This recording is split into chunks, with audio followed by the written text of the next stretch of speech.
Hello everyone, thank you so much for choosing to watch today's video all about passion. I know it is not like my other videos that I've been doing, which centered on personality types. It's gonna be a little reroute. We're gonna put that topic on the back burner because today's topic is very important to me, and it's going to be very important to you too, because far too many of us have been under the impression that passion is something that needs to be found, and I think that's wrong.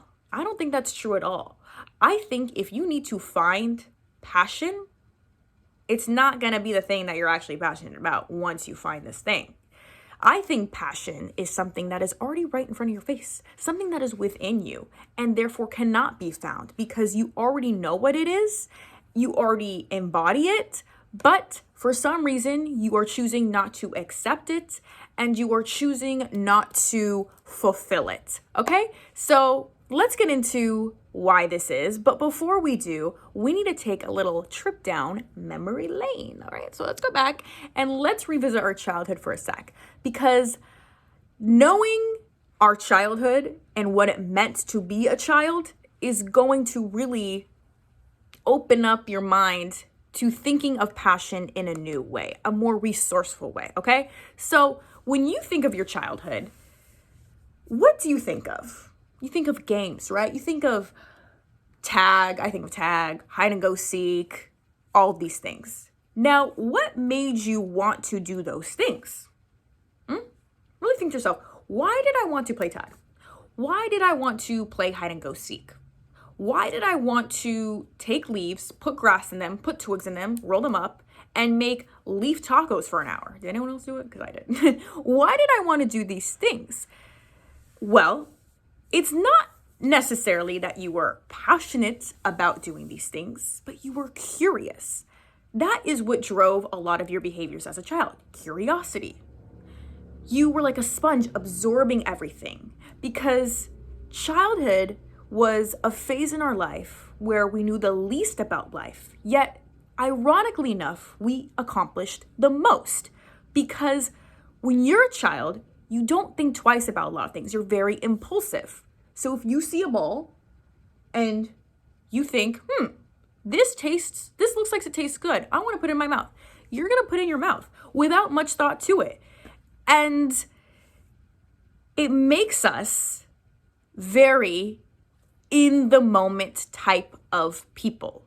When we're children, that is a part of our life where we are really living in the moment, where we are living, breathing examples of being in the now, living in the moment. Yet in adulthood, we lose this idea about ourselves. Even though our childlike self is the most true version of ourselves, the most authentic expression of ourselves. Why? Well, because it's the part of our life where we aren't very conditioned yet. We aren't filled with a lot of negative self-talk and insecurities because we are absorbing everything. Like I said, we're sponges. We are just choosing to do things because we are curious about them. Because we have this idea in our mind that, that could be fun, that could be good, and we just go for it. And the beautiful thing about being children is that when we don't like something, we push it away or we scream about it, we cry about it in the moment. I feel like that's why kids also, they don't have acne because they literally let out their emotions when they feel it. They don't suppress anything. They don't bottle up anything. They let everything out and they soak everything up. So knowing this about our childhood, we can apply this understanding to passion. If our childlike selves are naturally curious, excited, and impulsive, why aren't our adult-like selves like this? Well, because of all the conditioning that has taken place in our brains. We are just filled with insecurities and negative self-talk to the point where we don't choose to fully accept what we are passionate about. Look, there's 24 hours in a day. You can't sit here and tell me that you don't know what topics you like to talk about, what activities you like to engage in. You can't tell me that you don't know these things already. You know to some degree what you like to devote your time and energy to. So not knowing your passion is not the problem. The problem is productivity, acceptance, and perception. You probably tell yourself that you love to dance and you feel good when you're dancing, but you have this perception in your head based on what society has told you that dancing professionally is not going to lead to financial freedom. So it doesn't become a priority in your life. A lot of us fall into this misperception when it comes to passion. We think that passion has to go hand in hand with career, that if we're making money, it has to be doing something that we love. But why does this have to be the case? Why do we need to make money doing something that we love? What is so wrong with working an okay, cool job that is pretty chill for the most part, and then doing what you're passionate about on the weekends or during your free time? Because even passions are fleeting. Why? Because passions are tied to feelings of happiness, excitement, motivation.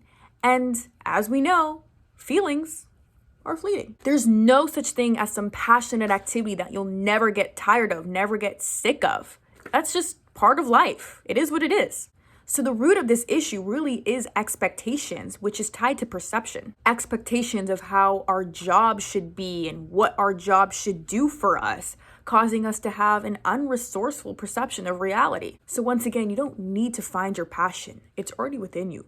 You're just choosing to ignore it and not give it a try because you have this perception that it's not viable. Don't choose to limit yourself based on this unresourceful idea of success and what you're supposed to be doing with your life. A child doesn't walk onto a playground and say to herself, "How do I have fun?" No, she just goes and has fun.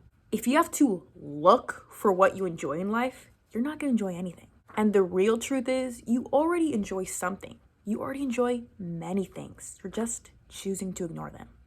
If you still disagree with this perception of passion, let me know down in the comments, but that's all I have to say on this topic. So if you agree with me, give it a thumbs up. If you disagree with me, give it a thumbs down. But regardless, I'd like to hear your thoughts down below. Thank you so much for watching, and I'll see you in the next video.